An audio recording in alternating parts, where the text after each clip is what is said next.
신규 확진자 수가 2,000명대로 올라간 가운데 인구가 집중된 수도권의 비중이 이틀째 70%를 기록했습니다. 지난주 비수도권 이동량이 소폭 줄어든 반면 수도권은 오히려 증가했는데요. 여름 휴가철 영향으로 분석되고 있습니다. 전문가와 더 자세한 이야기 나눠보겠습니다. 백순영 가톨릭대 의대 명예교수 나오셨습니다. 어서 오세요. 예, 안녕하세요. 안녕하십니까? 자, 어제 1,300명대가 나왔었는데 수요일 되니까 바로 2,000명대로 다시 올라갔습니다. 지금 중반이 되면 신규 확진자가 다시 치솟는 이런 패턴이 계속 반복되고 있는데 자, 언제까지 이런 패턴이 반복될까요? 일단 이번 4차 유행이라는 것이 7월 7일 1,212명으로부터 시작되었었는데요. 네. 이때부터의 8주간에 걸쳐서 패턴이 있습니다. 즉 주말, 일요일, 월요일은 주말이죠. 네. 근데 화요일의 숫자까지도 주말에 영향을 받아서 줄어드는데 문제는 이제 그 다음날 수요일입니다. 예. 화요일에서 수요일 넘어가는 때에 적을 때에는 500명, 많을 때에는 650명까지 늘어나는 경향을 계속 반복하고 있습니다. 네. 그런데 지금 현재 1,700명 전후 정도가 하루 나오고 있는데 지금 4단계를 하고 있는데도 불구하고 강력한 통제가 되고 있지는 않지만 정체 상황을 나타내고 있는 것은 분명합니다. 예. 그래서 결국은 지금 눈에 띄는 감소세가 보이려면은 이 방역 통제만으로는 불가능할 것으로 보이고 예방접종이 이루어져야 되는데 그 예방접종도 18세에서부터 49 사이가 감염력이 굉장히 강하고 활동력이 강하기 때문에 이 부분 계층의 사람들이 접종이 어느 정도 이루어져야만 떨어질 수가 있는데 지금 예. 상황으로 보면은 여러 가지 지표들이 좋지는 않습니다. 감염 재생산 지수는 0.99, 이게 뭐 안심할 상황이라고 일이 이해하니까 볼 수도 있지만 사실은 네. 이건 후행성을 나타내기 때문에 실제로 앞으로 얼마나 더 늘어날지 예측할 수는 없는 상황일 수가 있고요. 예. 우려되는 부분은 감염 경로를 알 수 없는 환자의 비율이 계속 33% 이상을 나타내고 있다는 것은 우리 지역사회의 무증상 감염이 굉장히 높다는 것을 뜻하기 때문에 예방접종 속도가 늘어나야만 결국은 추석이 지나서 9월 말 정도가 되어야만 우리가 눈에 띄는 감소세를 볼 수가 있지. 지금 상황에서는 이게 방역이 완화가 된다든지 잘못된 우리 국민들이 좀 더 회의감이 늘어난다든지 하면은 오히려 폭증할 가능성이 없지 않은 우려가 되는 상황이라고 볼 수가 있죠. 예. 네. 자, 거리두기와 함께 빠른 예방접종 필요성 또 강조해 주셨는데, 자, 지역별로 추이를 좀 보면은 기존에 좀 비수도권에서 이제 꽤 많은 퍼센트가 나오다가 최근에는 이제 서울과 이제 수도권 지역, 서울, 경기, 인천에서 70% 이상 이제 확진자가 나왔습니다. 이거 좀 어떤 이유가 있다 이렇게 봐야 될까요? 우리가 이번 4차 유행이라는 것은 서울 수도권 중심으로 처음 시작이 됐고요. 예. 이것들이 이제 휴가철이라든지 여러 가지 영향들에 의해서 국민들의 이동에 의해서 비수도권까지 확산이 된 느낌이 있습니다. 네. 그런데 휴가철이 끝나면서 다시 서울 수도권 쪽에 늘어난 것인데 이 거꾸로 얘기하면은 오히려 비수도권이 좀 더 안정적이고 서울 수도권 쪽은 좀 더 늘어나는 약간 증가하는 경향을 보이고 있다고 볼 수가 있기 때문에 네. 전체적인 숫자가 지금 폭발적으로 늘고 있지는 않고 아주 미미한 감소세이긴 하지만 서울 수도권이 결국은 관건일 수밖에 없다. 인구 밀집도도 높고 또 접촉도 많기 때문에 또 우리가 지금 4단계를 하고 있지만 이 4단계라는 것이 전에 3단계 할 때 2.5단계보다 뭐 그다지 더 강력하다고 볼 수도 없는 부분도 분명히 있어서 지금으로서는 서울 수도권에 있어서의 감염 억제가 굉장히 중요한 부분인데 실제로 1년 7개월 이상 이 코로나19가 진행되면서 우리 국민들의 피로도가 뭐 극도에 달해 있고 또 여러 가지 면에서 지금 방역 통제라는 것은 사실은 거리두기 단계만으로 한계가 있는 데다가 델타 변이주가 원체 감염력이 높아서 그러니까요. 지금의 예. 방역 통제만으로는 좀 잘 듣지 않을 것으로 보입니다. 예.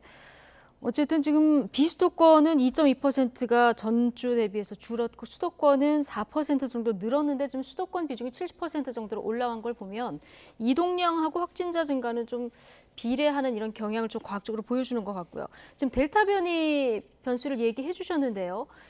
어제 발표된 내용으로 보면 전주 대비 델타 변이 검출률이 4.7%포인트 또 늘어났거든요. 그래서 94.3%. 자, 이렇게 되면 100명 중에 94명 정도는 델타 변이 감염자라는 건데 다른 조건이 똑같다고 봤을 때 이 델타 변이가 이 감염자가 는다고 하면은 이거 확산세가 더 가파라진다고 봐야 되는 겁니까? 근데 뭐 이미 우세종이 되었고 예. 우세종이 될 것이라는 것은 뭐 예상되었던 일이었거든요. 지금 94%냐 100%냐 하는 것은 큰 의미가 없다. 의미가 없는 상황인데 예. 한 가지 좀 중요한 부분들은 우리가 처음부터 우려했던 전파력뿐만 아니라 이 델타 변이주라는 것은 이 미접종자인 경우에 있어서는 입원할 확률이 2.26배나 더 높다고 합니다. 알파 변이주에 비해서. 예. 그렇기 때문에 독성도 강해진 상황이기 때문에 우리가 지금 우리나라에서는 참 잘 되고 있는 상황이라고도 볼 수가 있어요. 위중증 환자가 그만큼 늘어나지는 않지만 영국의 예들을 보면은 이 위중증 환자들도 많이 늘어나고 사망도 늘어나는 가능성이 델타 변이주 때문에 있기 때문에 예. 지금으로서는 이 델타 변이주를 확실하게 통제할 수 있는 방법은 없지만 잘 관리를 할 수 있는 여러 가지 이거를 찾아내야만 되는 상황이라고 볼 수가 있는 것이 델타 변이주라고 끝나면 모르는데 이 델타 변이주의 변이가 또 일어나는 상황들이 나타나고 있거든요. 네. 근데 이 중요한 부분은 확진자가 많아지면 많아질수록 이런 변이가 나타날 수가 있는데 비해서 예. 우리나라는 아직도 2,000명 이하로 억제가 되고 있는 상황이라 변이주가 나타날 가능성은 그다지 크지는 않습니다만은 델타 변이주보다 좀 더 변이가 겹쳐지는 변이주들이 뭐 일본을 비롯해서 여러 나라들에서 환자가 많이 나오는 곳에서는 실제로 발생하고 있는 것도 현실입니다. 네. 자, 거리두기 관련 좀 내용 보겠습니다. 이 모레죠. 금요일 날 이제 정부가 거리두기 계획 발표하는데 기존에는 2주 단위로 발표를 했다면 이번에는 한 달, 아무래도 다가온 추석을 좀 고려를 해서 이런 계획을 세웠을 텐데 이 부분 일단 어떻게 보십니까? 우리가 코로나19 처음 시작할 때부터 이번 2주만 잘 버티면 뭐 달라질 거라고 얘기를 했었는데 이번 7월부터 시작해서 지금까지 2주씩 바뀌면서 달라진 거는 사실은 하나도 없었거든요. 네. 그럼 지금 앞으로 한 달은 좀 달라질 가능성은 있어요. 근데 지금 2주로 하기는 좀 어려운 이유가 예. 2주로 하고서 바꾸려고 그러면은 추석이 딱 겹치게 되거든요. 이 추석의 이동량이라는 것은 지금으로서는 또 결정하기도 어려운데 지금 수도권 4단계, 비수도권 3단계를 2주가 지난 다음에 과연 바꿀 수 있는 가능성이 있느냐. 지금 여러 가지 지표가 좋아진다 할지라도 사실 추석을 앞두고 바꿀 수는 없거든요. 예. 그러니까 어쩔 수 없이 고육지책으로 아마 한 달로 한 것으로 보이고요. 네. 한 달로 했지만 추석이 지나면서 확실하게 여러 가지 감소세가 보인다면은 그때 가서 완화시키는 건 큰 문제가 아니거든요. 그러니까 지금으로 봐서는 4단계, 3단계는 바꿀 수 없고 예. 결국은 추석 때 이 방역 수칙을 어떻게 할 것인가 그것이 관건이지 예. 이 한 달이냐 뭐 2달이냐 지금으로서는 큰 의미가 없고 완화하기는 좀 어려운 시기라고 봅니다. 예, 금요일 날 이제 방역 수칙이 나올 때 어떤 세부적인 내용이 담겨 있을지가 굉장히 궁금한데 무엇보다 가족 모임 허용 규모가 어떻게 될지가 관심입니다. 일단 고위험군에 속하는 고령자 백신 접종률이 굉장히 올라갔잖아요. 그래서 백신을 맞은 완료자에게는 추석 연휴 백신 인센티브를 좀 가족 모임에도 줘야 되지 않냐 이런 의견도 일부에서 나오는데 교수님은 어떻게 보십니까? 저도 그 인센티브에 대해서는 확실하게 찬성합니다. 동의합니다. 예. 하지만 지금 상황은 그게 좀 어려운 부분이 뭐냐면은 아마 고향에 가시면은 부모님들은 전부 맞으셨을 겁니다. 예. 또 젊은 층들도 막 50대 정도 부모라면은 대부분 맞은 상황이 되는 것인데 문제는 18세부터 49세까지가 아직 접종이 다 안 됐다는 것이거든요.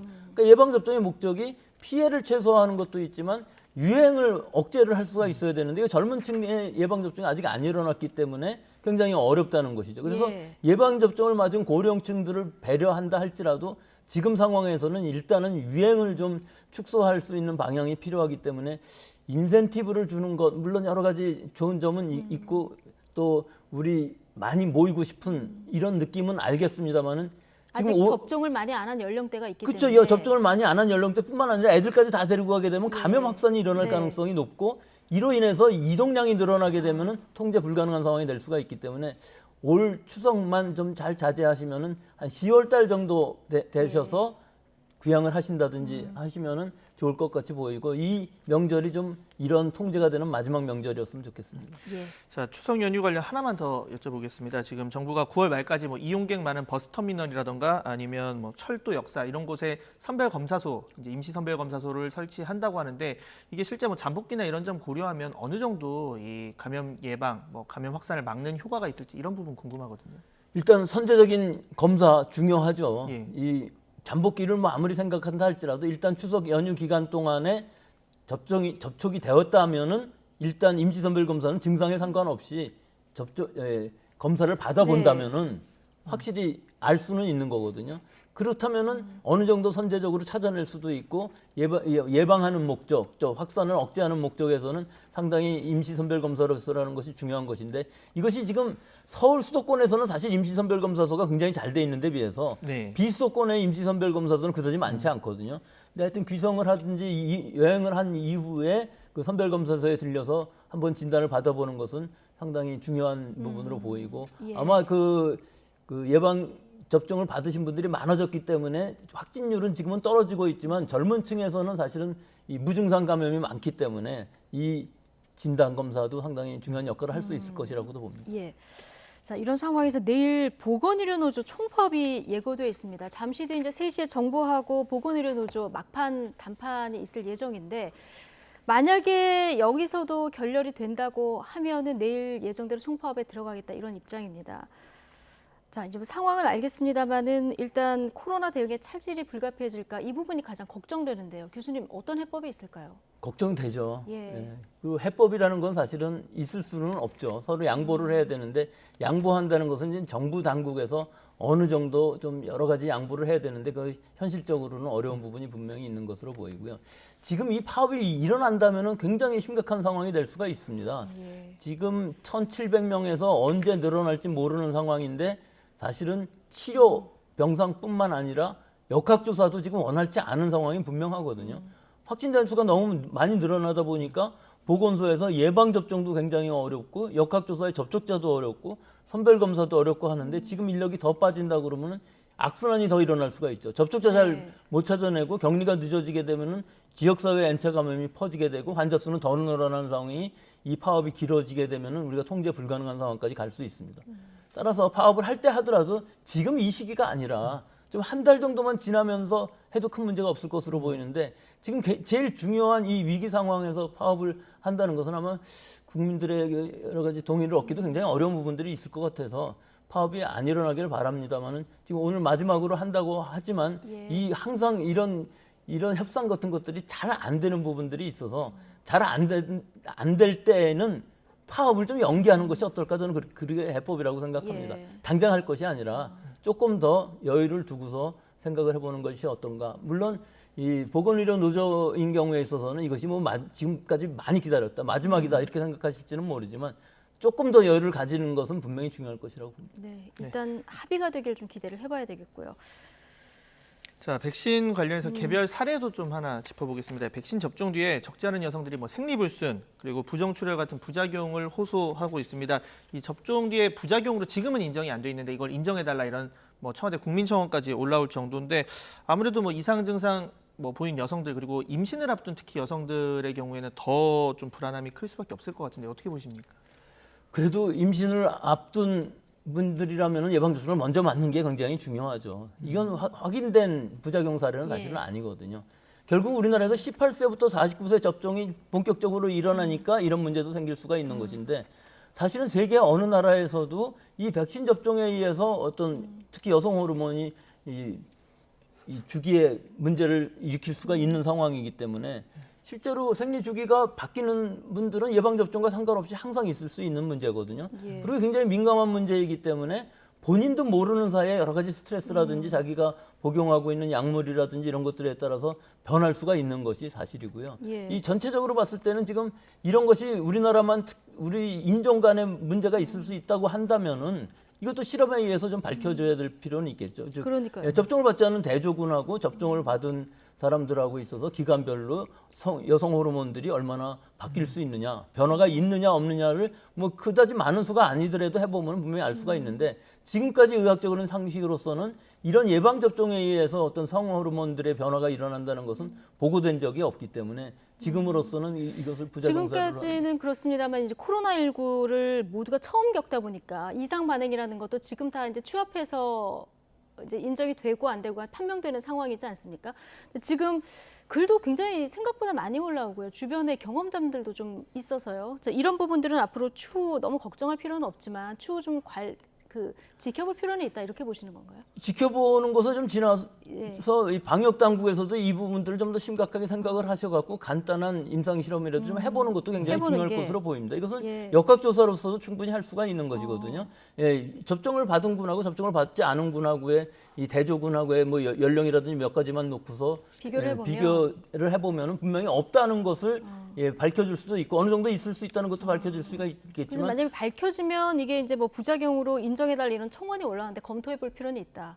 글쎄요, 지금으로 봐서는 뭐 의학적인 근거가 별로 없기 때문에 지금으로 봐서는. 그것을 뭐 예. 가정에서 얘기할 수는 없겠습니다만은 예. 이 부분은 좀 과도한 심리적인 스트레스에 의한 것들이 아닌가. 즉 예방접종을 받으면 아무래도 몸에 신체적인 변화가 예. 일어나기는 하지만 그 부분이 직접적인 예방 백신의 영향이라고 보기는 좀 어려울 것으로 보입니다. 당국에서 좀 대조군으로 좀 조사를 해볼 필요는 있다. 예, 알겠습니다. 자, 지금 뭐 부스터샷 논의도 본격화되는 가운데 코로나19에 한번 감염이 됐던 사람은 이제 백신에 한 번 접종, 그러니까 원래는 2번이 필요하지만 한 번만 맞아도 충분하다 이런 이제 조사 결과가 이제 학술지에 이제 투고가 됐죠. 투고가 됐는데 다만 아직 2명을 대상으로만 한 거예요. 그래서 이제 코로나에 감염된 적이 있던 2명을 대상으로 이렇게 조사를 해봤는데 일단 2명에 대한 조사 결과로도 어느 정도는 신뢰할 수 있는지 그리고 이 조사 결과의 뭐 내용에 대해서 좀 언급해 주신다면요.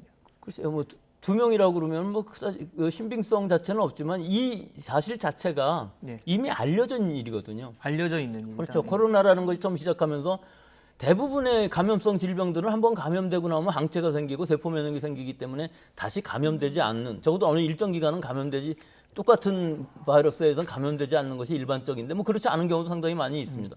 코로나19의 경우에 있어서는 한번 감염되었을 때 항체가 생기고 세포 면역이 생기는 것은 맞는데 이 바이러스의 특징이 무증상 감염이나 혹은 경증으로 자기도 모르는 사이에 넘어가는 사람들도 많이 있고 예. 항체 형성이 굉장히 적은 사람들도 많이 있습니다. 그래서 네. 사람들 개인차들이 굉장히 많기 때문에 한 번만 더 접종을 해준다면은 완벽한 면역력을 얻을 수 있다 하는 것이 정설로 되어 있고 실제로는 2번 접종한 다음에 돌파 감염이 된 사람들의 경우에 있어서는 부스터샷 효과가 있을 수 있다고도 생각할 수가 있거든요. 그렇기 때문에 지금 이 상황에 있어서는 일단 양성이 한 번 나왔던 사람이라 할지라도 만약을 위해서 한 번 더 맞으면 완벽한 면역력을 얻을 수 있다는 결과라고 할 수 있죠. 예. 하나만 더 여쭤보겠습니다. 앞서 이제 델타 변이 얘기했었는데 통제가 안 되더라도 관리하는 방안들 좀 논의를 해야 된다고 하는데 델타 변이 이외에 이제 다른 변이들 얘기가 계속 들리는데 자, 델타 변이에서 파생된 변이 감염자가 확인이 한 명이 됐습니다. 일단 N501S. 자, 이 바이러스인데 해외 입국 사이에서 지난 6월에 우리나라에서 한 명이 확인됐다고 하거든요. 근데 그 이후에 추가 감염자는 없다고 하는 이런 상황이니까 크게 걱정은 안 해도 됩니까? 이 국제 확진자였기 때문에 우리가 네. 알 수 있었던 것이고요. 예. 실제로 우리나라 안에 있다고 그러면 사실 알기는 어렵죠. 전부 조사해 볼 수는 없기 때문에. 근데 이 N501Y라는 것이 원래 영국 변이주의 특성이었던 것인데 이것이 지금 델타 변이주의 이 N501S라는 것이 생겼다는 것이죠. 근데 이것이 네. 일본에서 생겼다고 지금 추정하고 있어요. 일본의 확진자가 많이 늘어나다 보니까 일본 안에서 생겼고 이게 뭐 몇 개국, 뭐 한 9개 정도의 나라에서도 보고가 되고 있다고 하는데 아직까지 알 수는 없습니다. 이 전파력이라든지 면역 회피가 어느 정도 되는지 알 수가 없는 상황인데 여기서 우려되는 부분은 일본처럼 이렇게 델타 변이가 많은 확진자들이 나오고 통제 불가능한 상황에서 지역사회에 넓게 퍼지다 보면은 변이주가 계속 나올 수밖에 없다는 환경인데 이 N501S 이외에 다른 추가 변이들이 나타난다면은 좀 더 무서운 것들이 나타나지 않을까 하는 우려가 그 연구자들에 의해서 발표가 되고 있고 일본의 경우가 그런 부분들이 상당히 심각하다고 할 수가 있습니다. 예, 알겠습니다. 자, 오늘 말씀은 여기까지 듣겠습니다. 백순영 가톨릭대 의대 명예교수와 함께했습니다. 고맙습니다.